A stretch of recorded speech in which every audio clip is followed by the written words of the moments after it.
Raquel Welch was Hollywood's #1 sex symbol for more than 2 decades. From her breakout in Fantastic Voyage, she became the face of a bold shift in American pop culture, an icon of sexuality during the Age of Liberation. Yet, in contrast to what most people imagined, Raquel always held firm to her conservative principles. She never appeared fully nude on screen. That choice made audiences both fascinated and respectful while infuriating many producers. She was labelled difficult, demanding, even punished by the Hollywood system itself. But Raquel fought back and won a landmark lawsuit that shook the entertainment industry.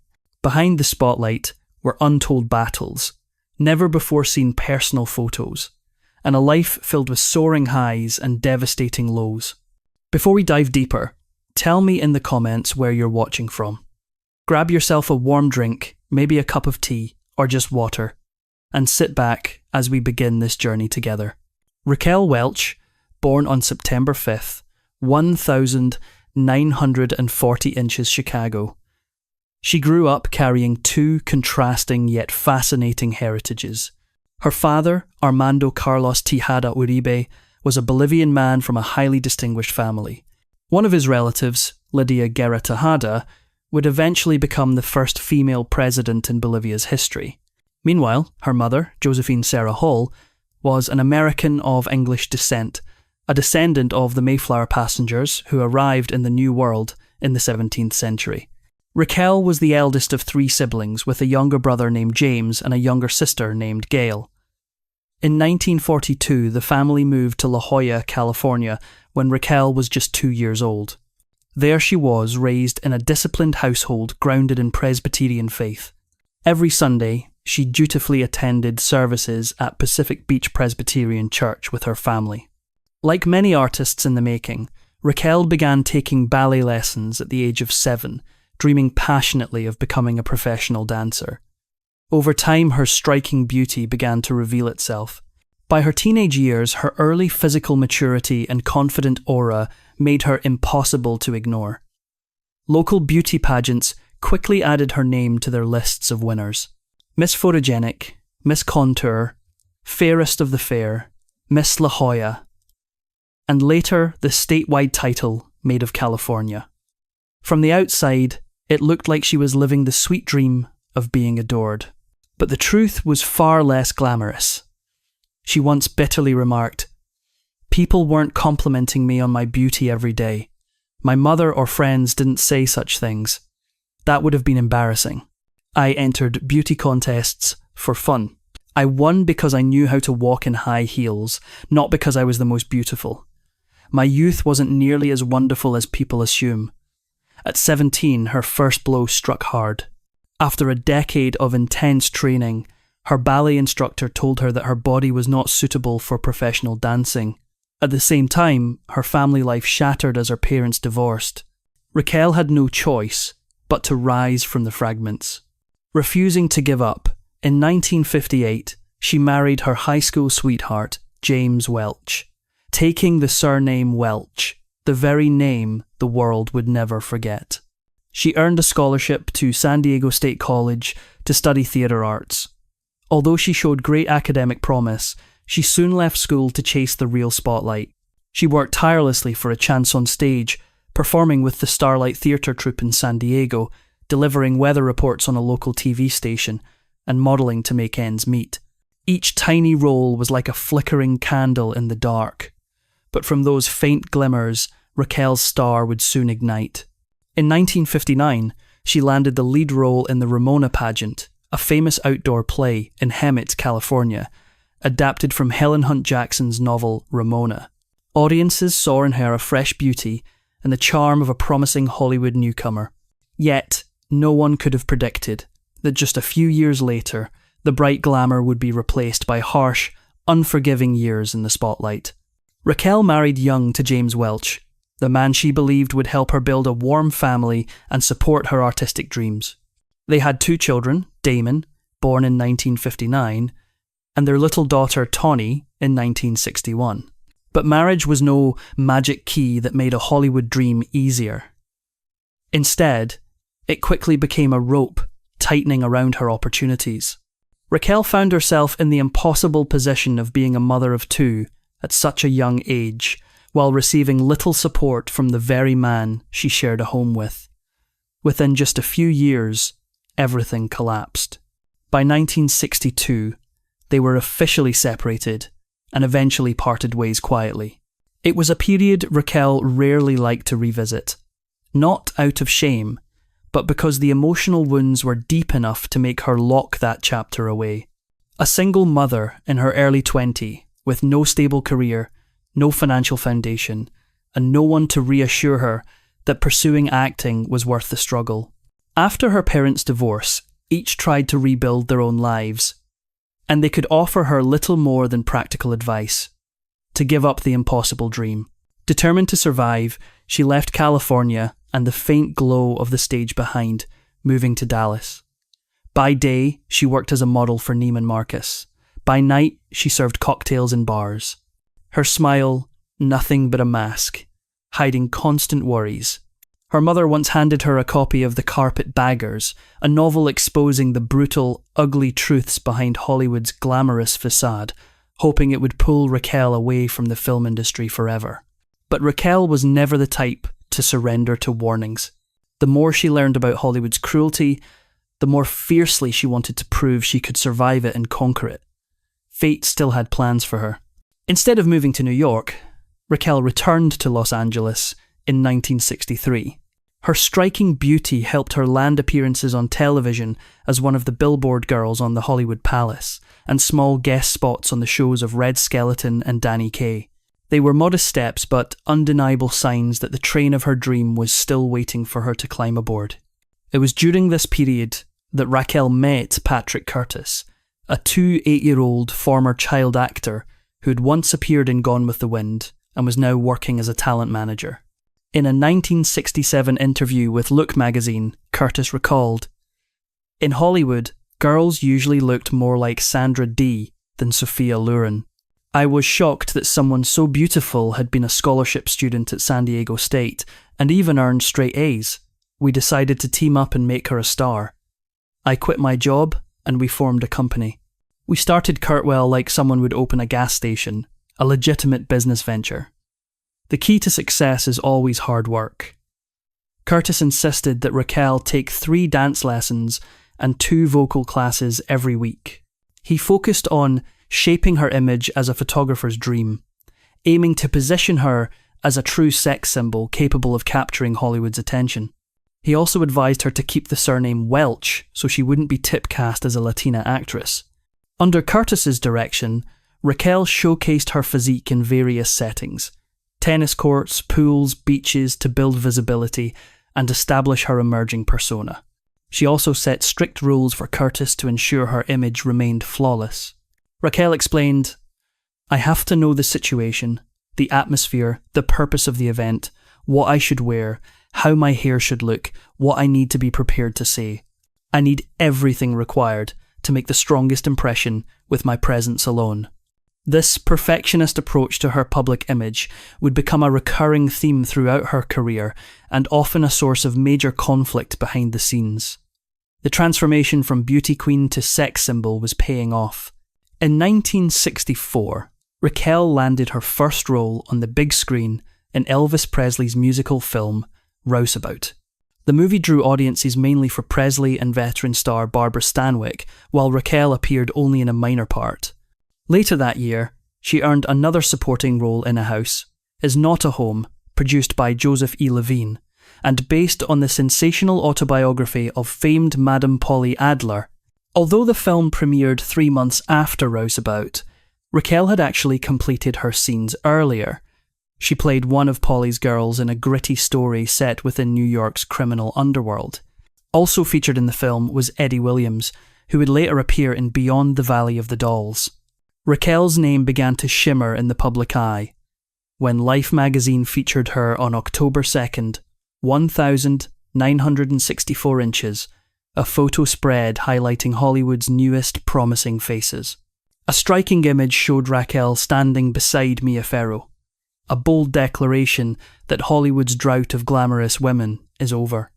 That headline not only caught the public's attention, but also raised expectations among industry insiders. Just over a month later, on November 21st, 1964, Raquel walked the red carpet at the 12th annual Deb Star Ball at the Hollywood Palladium. The event was broadcast live on television and announced 10 stars of tomorrow, and Raquel's name was among them. It was a defining night, as many powerful Hollywood figures saw her in person for the very first time. During this period, she continued to make numerous guest appearances on television, including Bewitched, Male's Navy, and The Virginia. She also worked as a billboard girl on the Hollywood Palace. Notably, Raquel auditioned for the role of Marianne Summers on Gilligan's Island, though the part ultimately went to someone else. It was disappointing, but one thing was clear. The doors of Hollywood were slowly but surely opening for her. In 1965, Raquel had only one film released, A Swinging Summer, a youthful rock and roll movie set at a sunny resort. Light-hearted and energetic, it wasn't a blockbuster, but it brought her closer to both audiences and Hollywood producers. She even contributed vocals to the movie's soundtrack, proving she was more than just a pretty face. She was versatile. Her next big break came when she was considered for the role of Domino in Thunderball, a James Bond film. Although the part ultimately went to Claudine Ogg, the mere fact that she almost became a Bond girl sparked an amusing phenomenon. Many people genuinely believed she had starred in a 007 movie. In reality, she never did. But that misunderstanding showed just how powerful her image had already become, and that true luck came knocking. At the Deb Star Ball, the wife of producer Saul David spotted Raquel and was instantly captivated. David, who was working on the Bond spoof film Our Man Flint for 20th Century Fox, urged the studio to sign her. With Curtis's support, Raquel inked a 7-year contract with Fox, guaranteeing at least 5 films. Fox executives wanted to change her name to something easier to pronounce. But Raquel insisted on keeping Raquel Welch, a bold declaration of identity. Although she didn't land the role in Our Man Flint, the studio had something bigger and more daring in mind: Fantastic Voyage. That was the turning point. Raquel was no longer just a fresh face. She was an icon on the verge of exploding into full stardom. Her path to the Hollywood A-list was now within reach. By the mid-1960s, Fox was no longer the powerhouse it had been when Marilyn Monroe was the studio's golden goose. After the massive financial disaster of Cleopatra, Fox shut down for 9 months. When it finally reopened in April 1963, the lot had shrunk dramatically from 282 acres down to just 76, with only 21 sound stages left in operation. At the centre of this rebuilding effort was Richard D. Zanuck. He had started out in the story and publicity departments, rising quickly through the ranks until he became the studio's guiding force in production strategy by 1962. By 1967, he was executive vice president in charge of production. But Fox was no longer built on ironclad, exclusive contracts with stars like in the old era. Audiences had changed the way they consumed entertainment. Movies were no longer the only spectacle in town. Television was quietly pulling millions of families back into their living rooms. Darryl F. Zanuck once admitted a harsh truth. Today's audience is a mystery. A filmmaker could pour their entire soul into a project. Critics might rave about it, but if the box office stayed cold, all those efforts would simply vanish into thin air. And that was exactly when Raquel Welch stepped into the chaos. Her second major role came in Fantastic Voyage, a science fiction adventure set in 1995. In a skin-tight diving suit, Raquel played Cora Peterson, the sole woman on a team of miniaturized scientists travelling inside a human body to save a dying man. The story itself may not have been groundbreaking, but its technology and visual effects made Fantastic Voyage a milestone. The film won an Oscar and grossed $5 million. On screen, Raquel's beauty and poise made it impossible to look away. Off-screen, she fell for her co-star Stephen Boyd and openly expressed her feelings. Ironically, the Irish leading man remained completely indifferent to the woman the entire world seemed to adore. It was a quiet, emotional wound Raquel rarely spoke about. Following the film's success, Fox signed her to a non-exclusive contract, giving her more freedom than the traditional Hollywood stars before her. She was allowed to work with other studios and take greater control of her own career. So Raquel, along with her manager, Patrick Curtis, headed for Europe, specifically Rome, determined to stir up publicity. The strategy worked almost instantly. Raquel was everywhere, cameras flashing non-stop in Italy. She became the golden muse because every photograph of her could fetch a high price. Her allure and rising stardom practically guaranteed it. By August 1966, Raquel had already appeared on 92 European magazine covers and 19 American ones. She confidently declared, "I created my own kind of zap in Europe." Her manager Curtis understood one thing very clearly. Magazine covers were only the beginning. To elevate her career, Raquel needed to conquer the big screen. Starting in 1965, she began appearing in several European film projects, many of which would be released over the next few years. Raquel shared that she wasn't chasing instant fame from mainstream audiences. What she longed for was recognition from seasoned filmmakers. Her biggest turning point came when Fox loaned her to Hammer Studios in England to star in 1 Million Years BC 1966, a remake of the 1940 classic. The fur bikini she wore quickly became a sensation even before the film hit theatres. Paparazzi constantly released behind-the-scenes shots, transforming her into a brand new sex symbol. Much like how social media today can make a single image go viral worldwide, Raquel's prehistoric bikini photos spread at lightning speed through international press. The impact of those images lasted for decades. One of her posters even appeared in the iconic film The Shawshank Redemption, hanging in Andy Dufresne's cell as a rebellious symbol of escape. The film itself wasn't complex and stayed close to the original. Aside from Raquel, the highlight was the stop-motion effects by master animator Ray Harryhausen. With a bold marketing strategy, Fox pushed the movie with the tagline Raquel Welch and the first bikini in history. Raquel played Lana of the Shell tribe, who falls in love with Tumac of the Rock tribe. She had only 2 simple lines of dialogue, relying mostly on her eyes and movements to convey emotion. Even with minimal dialogue, the New York Times praised her as a magnificent living monument to mankind. The movie grossed $2.5 million at the box office, cementing her status as Hollywood's ultimate beauty symbol. Yet, Raquel felt uncomfortable being labelled a sex symbol. She insisted she never sought attention solely through her body. She wanted to embody a refined inner allure like Sophia Loren. Another promotional photo, far more controversial, was taken by photographer Terry O'Neill, but it wasn't revealed until more than 30 years later.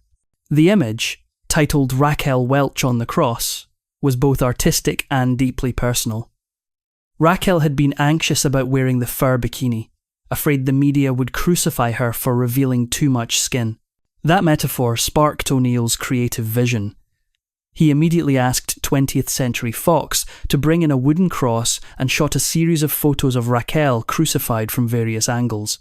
The image was meant as a bold rebuttal to the criticism she knew would come, a symbol of how she felt judged and objectified by the media, who constantly insisted she relied only on physical beauty. But O'Neill, a Catholic, feared the photo would be seen as religious blasphemy, rather than a feminist artistic statement. So he held the images back for decades, likely preventing a firestorm of controversy. On February 14th, 1967, Raquel Welch married Patrick Curtis in a civil ceremony in Paris. She chose a short, daringly crocheted dress, so sheer it challenged every norm of the era. Within seconds, cameras exploded like fireworks. Reporters shoved their way forward, and the City Hall turned into a chaotic stage. Raquel understood the power of imagery, and she deliberately made herself the centre of attention. That moment also marked the beginning of a new chapter full of challenges. Shoot loud. Louder. I don't understand. The European film Raquel hoped would be her artistic breakthrough ended up being a painful setback. She starred opposite screen legend Morello Mastroianni as Tanya Montini, a wealthy woman entangled with an unstable man. The idea sounded exciting, but the result was a box office disaster torn apart by critics. The insults were sharp as knives. She appears on magazine covers more than she does on screen. Now we understand why. Another critic mocked Crew. Her acting ranges from her bust to her hips. Right after that blow, Raquel returned to Hollywood in Fathom, a spy adventure film shot in Spain. The story was disjointed, the dialogue minimal, but Raquel's white bikini became the only thing audiences remembered. Critics were merciless. Roger Ebert even gave the film 0 stars. And yet there was a flicker of hope amid the accusations. The New York Times acknowledged that Raquel was beginning to act, saying she brought a playful boldness that matched the film's spirit. She wasn't perfect, but she was improving. Raquel was never the kind of woman to stay silent under pressure. When tensions flared between her and co-star Anthony Franciosa on set, she responded with unwavering confidence. I don't live to be liked. I do what's right for me. Hollywood needs fighters. I want to control my own life. She understood exactly where she stood in the ruthless cinematic machine. If she didn't fight back, she would forever be stamped as nothing more than an empty sex symbol. By late 1967, she took on the role of Lillian Lust in Stanley Donen's Bedazzled. It was a small part with just a few lines, once again showcasing her body, but the film still drew attention because of her appearance. Variety wrote, "No surprise, she's undressed again, and it's definitely worth seeing. A compliment delivered with a sweet yet stinging sarcasm." Meanwhile, her career choices were not entirely in her own hands. When Fox prepared to produce Valley of the Dolls, Raquel was selected for the role of Jennifer. It could have been her golden opportunity. However, she turned it down. She refused to become another Marilyn Monroe, another sensual icon consumed by expectations and tragedy. That decision led Fox to suspend her contract. Richard Zanuck, the studio head, stated, "She did the screen test. Testing and then refusing the role is unacceptable. That's why she suspended later. I'll let her come back." Raquel rejected the role because she was determined to escape the stereotype of a hollow sex symbol. If you're beautiful, people don't need you to act. They expect nothing from you. And when they expect nothing, you don't get the chance to prove anything. But as an actress, I want to show my real talent, and I need the opportunity to do that.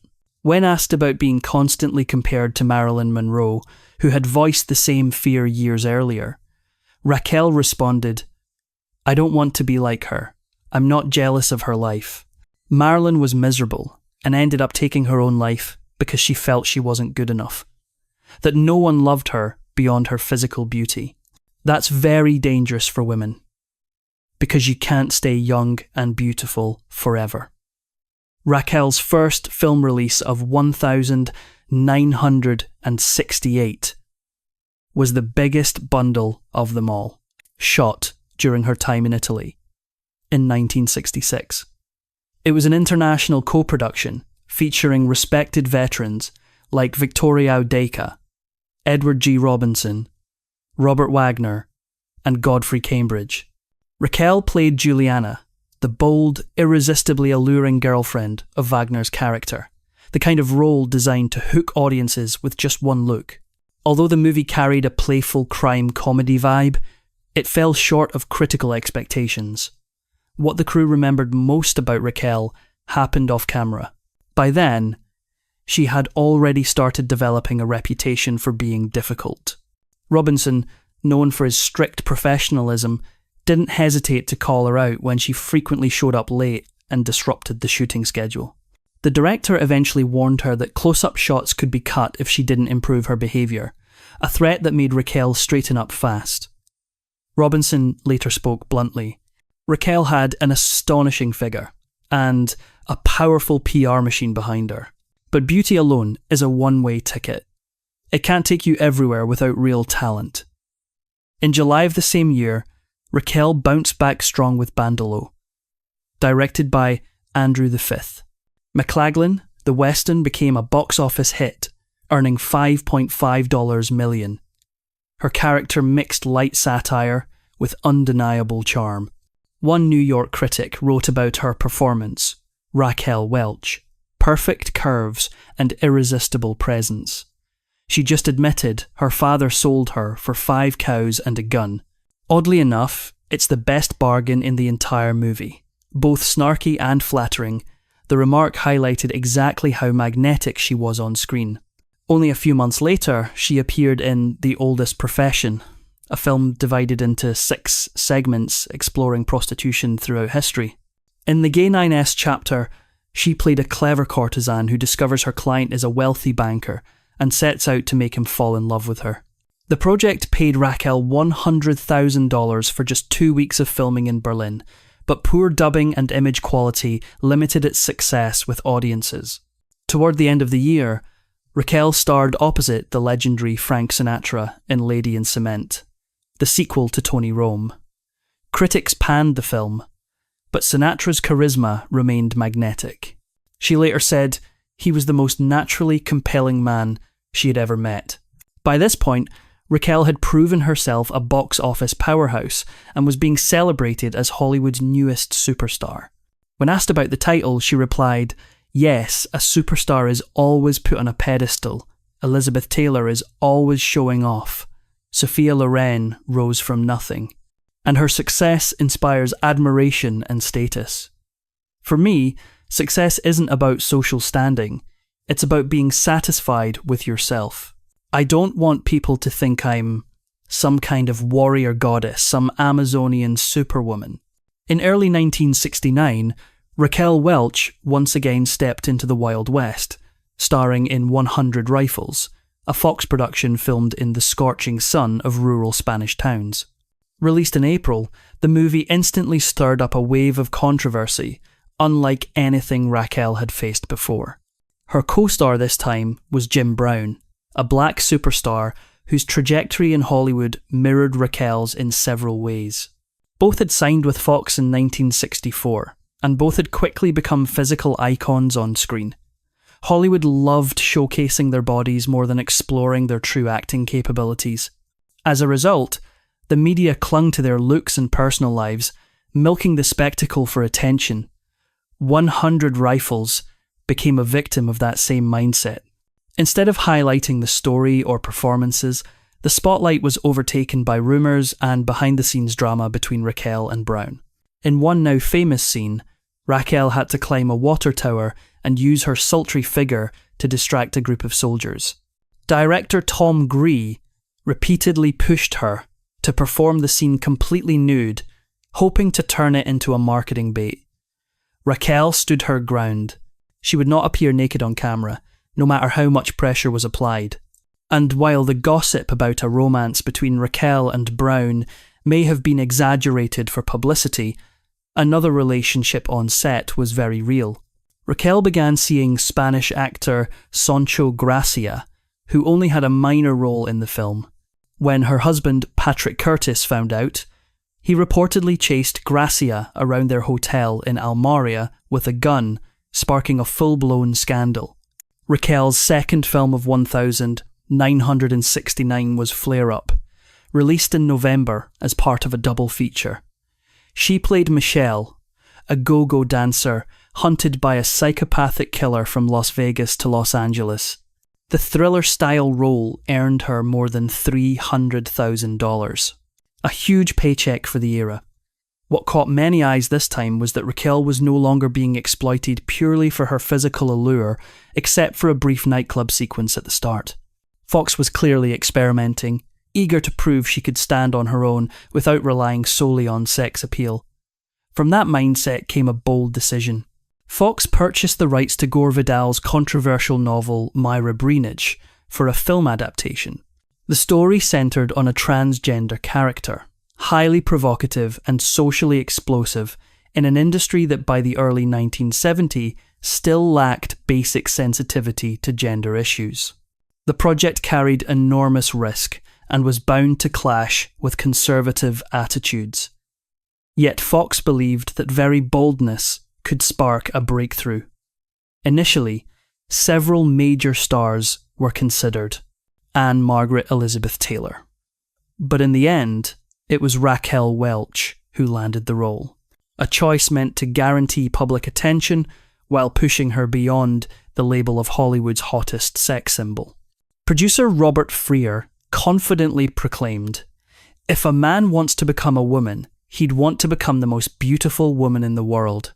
He'd become Raquel Welch," a comment that sounded flattering on the surface, yet wore a troubling layer of disregard for the transgender community.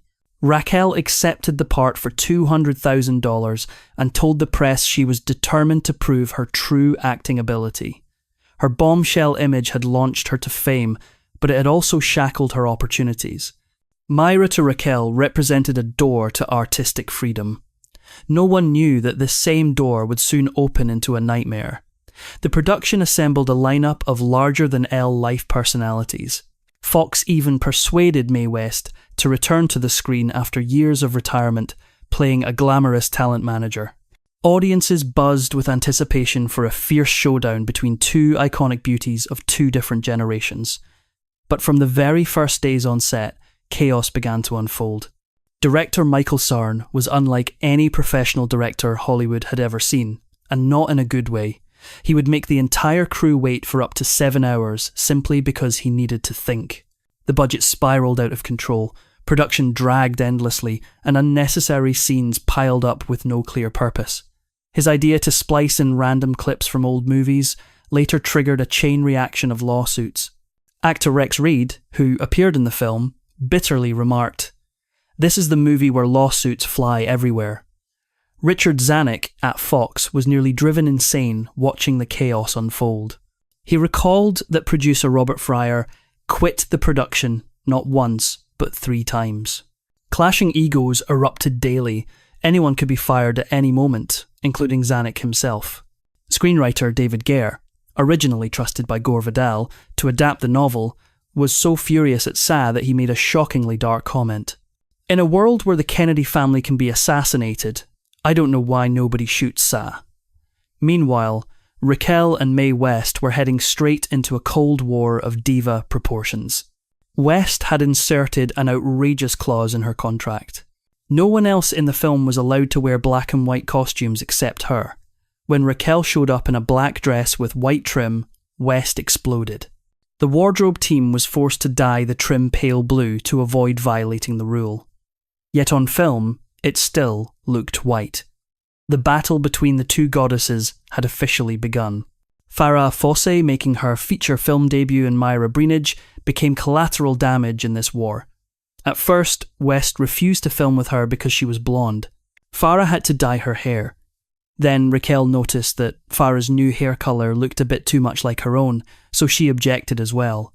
Eventually, they settled on a blend between West's and Welch's shades. Still, Mae West held all the power.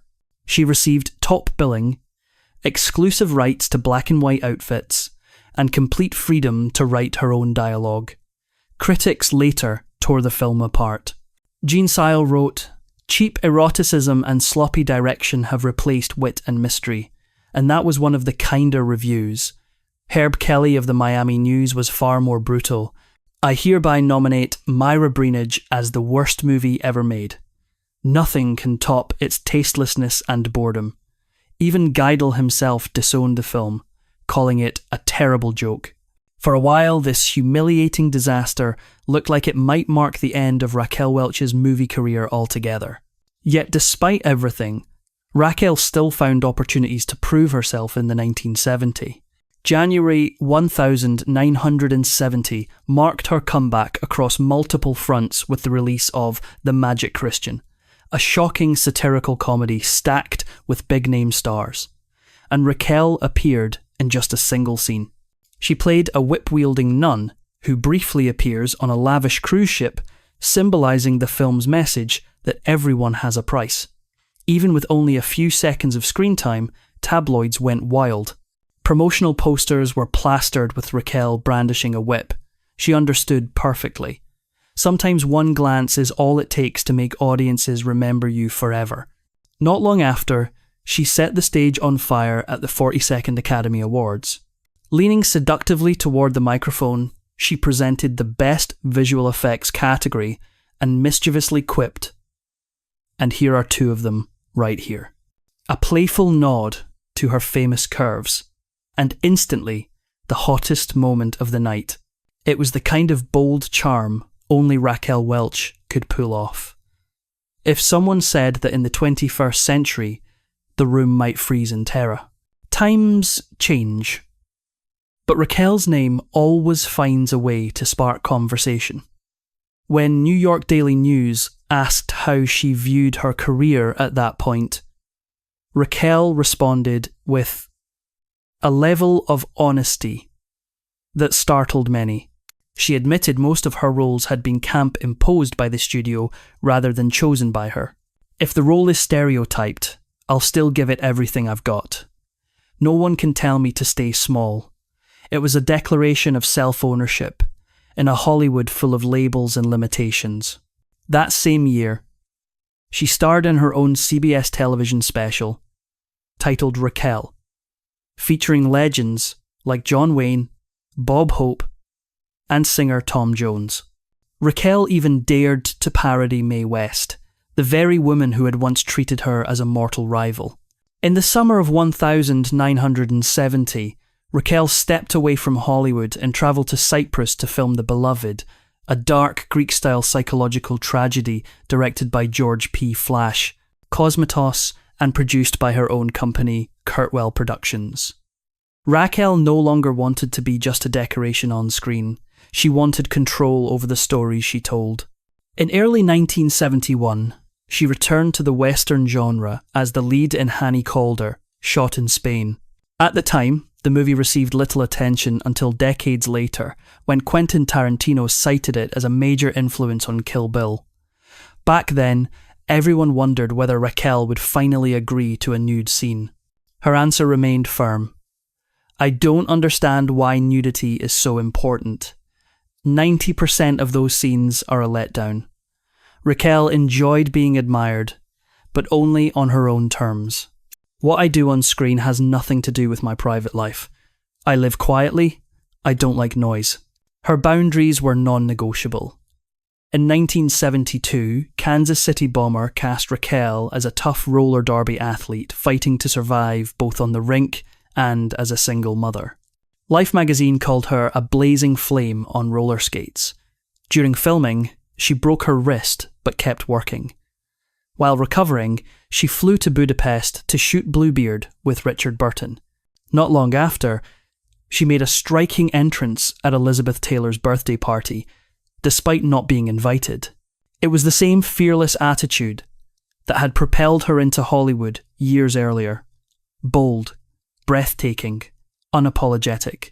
That December, Raquel made her nightclub debut at the Las Vegas Hilton, performing before Elvis Presley himself. Even in a room full of icons, she commanded the stage like no one else. In 1972 also marked the end of her marriage to Patrick Curtis. Rumours of infidelity swirled. Curtis once claimed that Raquel had terminated a pregnancy while they were married, something she never confirmed. If true, it would contradict the conservative political stance she adopted later in life. People, of course, are always more complicated than the slogans they choose. In 2014, Raquel explained that her traditional values came from her Midwestern mother. She had strongly supported the Vietnam War and even performed for troops alongside Bob Hope. Raquel could be seductive and rebellious, yet her beliefs were firmly rooted in her own worldview. After the divorce, she remained a tabloid magnet through romances with football star Joe Namath, producer Robert Evans, and comedian Freddie Prinze. No matter who she loved, no matter how closely the world watched, she always carried herself with the bold confidence of someone who understood her own worth. In the late 1970s, Raquel Welch began dating Andre Weinfeld, a French-American producer and journalist whose looks were never considered industry standard in a business obsessed with physical perfection. The French press crew dubbed them Beauty and the Beast. It may have sounded like a harmless joke to some, but to Raquel it was a deep cut. She had grown too used to being viewed as a walking statue, while the man beside her was dismissed as someone riding on his wife's fame. Yet, Andre became her strongest emotional anchor. On July 5th, 1980, they chose Cabo San Lucas, Mexico, as the place to exchange vows. It wasn't a lavish Hollywood wedding, but a rare private moment between two people trying to leave behind all the whispers and mockery. Raquel truly believed she had finally touched peace. But that peace was fragile. In early 1983, during what was meant to be a rekindling getaway in Martinique, Raquel suffered a miscarriage at just 3 months pregnant. Physical pain was one thing, but the shattering of her dream of becoming a mother again left her hollow. Andre stayed by her side, holding her up with quiet devotion, but life wasn't done testing her. Right then, Raquel's career was swept into another storm. MGM's film Canary Row was supposed to be her triumphant comeback to the big screen. Instead, it marked the beginning of a years SL-long battle. She was suddenly fired from the role, accused of breaching her contract simply because she preferred to do her own hair and makeup at home. The young and rising Deborah Winger instantly replaced her, and Raquel was labelled difficult and a fading diva, clinging to old-fashioned star treatment. Many would have taken that slap and walked away quietly. Not Raquel. She refused to let her reputation be buried under lies. With attorney Edward Masry, she filed a lawsuit against MGM seeking $24 million. The studio retaliated ruthlessly, smearing her character in the press. Headlines mocked it as the last desperate thrash of a has-been beauty queen. But this time, the jury didn't side with power. They saw a woman wronged. Raquel won and was awarded $10 million. When she raised both fists to the sky in the courtroom, it wasn't just the joy of a victor. It was the voice of countless actresses who had been belittled and dismissed for generations. However, that victory came with a price. She later admitted, "I kept my dignity, but I traded away my future in Hollywood." From that moment on, leading roles in major films stopped coming her way. The irony was that Canary Row itself turned out to be a complete flop, earning just over $5 million domestically. MGM lost money, but Raquel lost her trust in the industry she had helped make glamorous. Unwilling to give up, she pivoted to television and the stage.